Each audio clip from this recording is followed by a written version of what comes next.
idza dakhala al-'ashra al-awakhir min Ramadan i'takafa an-nabiyyu sallallahu alaihi wasallam, Nabi beritikaf.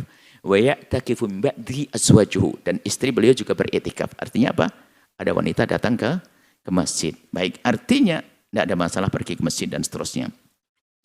Akan tapi harus ada rambu-rambu adab. Kemudian kita tambah, bagaimana jika mereka menghadiri majelis taklim? Ini luar.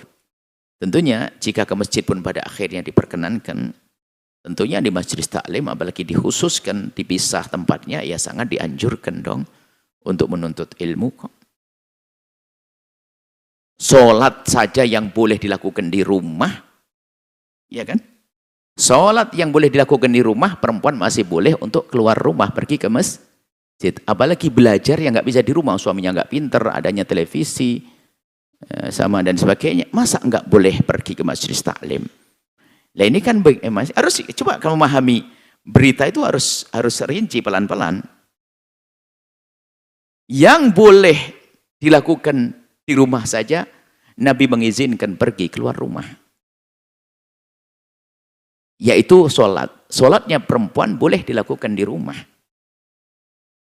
Tapi pun demikian diizinkan kalau pergi ke masjid, keluar rumah. Bagaimana dengan menuntut ilmu? Anda di rumah tidak belajar. Saya ingin kumpul dengan wanita-wanita yang mengajari ilmu had, ilmu ini dan sebagainya. Maka menghadiri majelis taklim yang memang dikemas mulia adalah diperkenankan.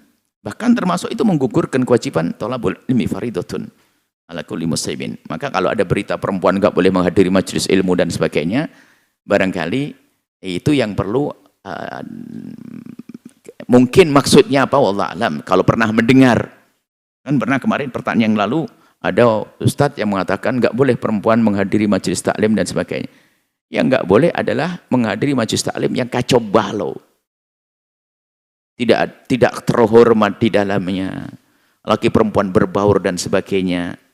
Itu perlu diperhatikan. Dilarang pun juga dirapikan. Melarang ini kan masalahnya beda. Jadi jangan gampang Anda melarang.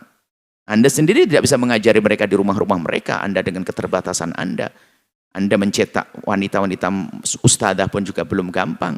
Maka jangan Anda larang juga, tapi merapikan. Yang campur aduk, yuk kita rapikan. Jangan dilarang dong. Kalau orang belajar gimana? Akhirnya apa? Ke masjid juga enggak. Ke masjid taklim dilarang. Ke mall aja kalau gitu. Wah, serem lagi. Ini kan mereka kan harus diperhatikan. Maka lebih baik membuat seperti ini, lihat. Mungkin kamera bisa melihat. Majelis di sini perempuan ada. Ini laki. Ini perempuan. Tapi kita buat satir sebisa mungkin. Jadi kami menghimbau kepada orang yang membuat majelis taklim, tolong utamakan membuat satir seperti ini. Satir ini penting banget. Jadi kalau Siti Aisyah menyebutkan kalau seandainya baginda melihat apa yang dilakukan perempuan, niscaya akan dilarang mereka datang ke masjid. Tentunya adalah masjid yang tidak rapi. Yang tidak ada sekatnya, bebas, berbaur dan sebagainya. Tapi kalau dirapikan begini ya tidak dong. Karena ini kehormatan wanita tetap terjaga. Seperti itu. Setelah Anda menyaksikan video ini, jangan lupa berselawat kepada baginda Nabi Muhammad sallallahu alaihi wa alihi wa sahbihi wasallam.